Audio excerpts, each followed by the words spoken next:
Hi, let's revise the different types of filters available in Power BI first. Filters on all pages. These filters apply to the entire report.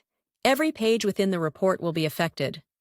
Example: if you apply a filter on year to show only 2023, all pages will display data only for 2023. Next, filters on this page. These filters are applied only to the specific page. They do not affect other pages in your report. Example: if you apply a filter on the region to show only the north, other pages will remain unaffected. Lastly, visual filters. These filters are applied to individual visualizations. This gives you control over what data is displayed. Example: if you apply a filter on a bar chart to show only top 5 products, it will only affect that bar chart, leaving other visuals on the page unchanged.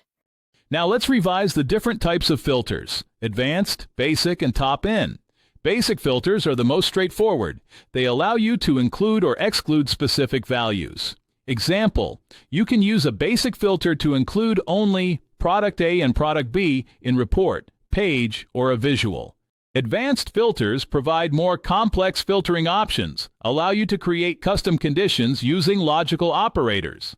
Example: you can create an advanced filter to show data if sales is less than 1,000. Top-end filters allow you to show only the top or bottom items based on a specific measure.